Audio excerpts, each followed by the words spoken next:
Kamera adalah salah satu perangkat elektronik yang saat ini telah menjadi alat wajib dalam kehidupan sehari-hari kita. Hobi ataupun pekerjaan tetap, saat ini pemegang kamera tidak terbatas oleh jenis kelamin maupun usia. Saat ini, perkembangan kamera telah melahirkan berbagai jenis kamera yang memiliki keunikan dan kegunaannya masing-masing. Namun, pernahkah Anda bertanya, bagaimanakah proses yang terjadi di dalam kamera saat mengambil gambar?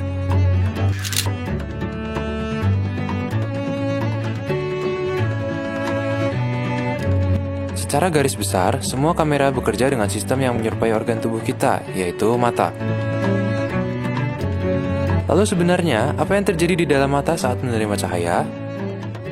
Cahaya masuk ke mata dengan 5 tahap pembiasan, melalui lapisan lendir konjungtiva dan selaput bening kornea, aqueous humor, lensa, dan vitreous humor, dan diterima oleh retina untuk diteruskan ke otak melalui saraf optik.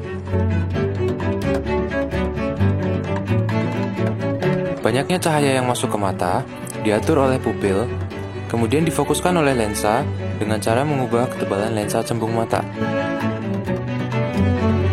Sensor pada kamera hanya memiliki satu jenis fotoreseptor yang terbagi secara rata di permukaannya. Fotoreseptor kamera dibagi menjadi 3 jenis, yaitu filter merah, hijau, dan biru. Filter tersebut akan merespons secara selektif terhadap gelombang cahaya panjang, medium, dan pendek. Pada retina mata, terdapat beberapa tipe fotoreseptor. Pada umumnya, terdapat 3 jenis untuk keadaan cahaya normal dan hanya 1 jenis untuk keadaan cahaya rendah. Hal inilah yang menyebabkan kita buta warna di keadaan gelap. Tidak seperti kamera, saat keadaan cahaya normal, mata kita tidak memerlukan filter karena fotoreseptor pada mata kita telah merespon warna secara selektif terhadap gelombang cahaya yang berbeda. Kali ini, kami akan membahas 5 jenis kamera yang paling umum digunakan oleh masyarakat, yaitu phone camera, pocket camera, DSLR, mirrorless camera, dan analog camera.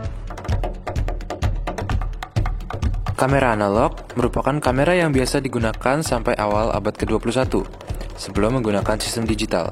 Saat ini, umumnya hanya digunakan oleh para hobiis dalam komunitas-komunitas tertentu.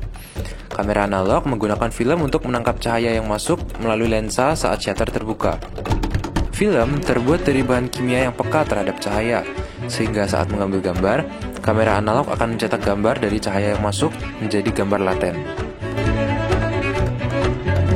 Proses pengolahan gambar pada kamera analog dibagi menjadi beberapa tahap. Pertama, cahaya akan masuk melalui lensa fokus kamera. Kemudian, pengaturan fokus dilakukan secara manual melalui lensa fokus. Setelah itu, lensa zoom akan mengatur jarak objek foto dengan kamera menggunakan optical zoom.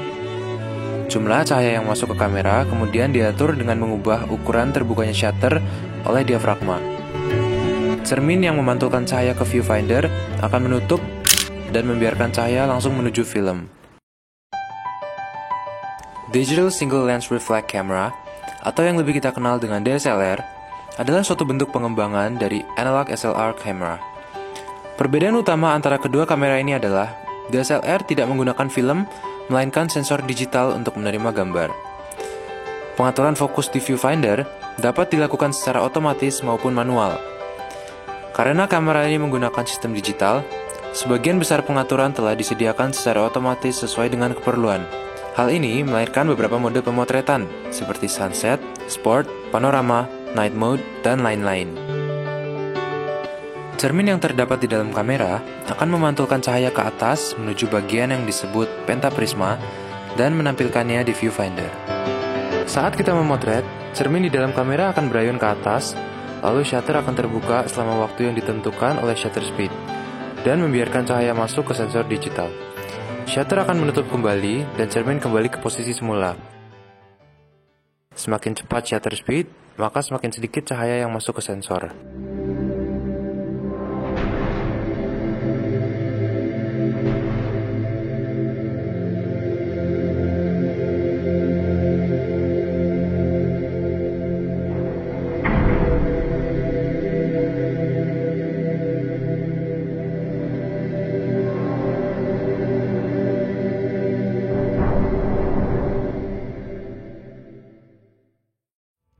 Mirrorless camera adalah semacam jalan tengah antara kamera SLR dengan kamera saku.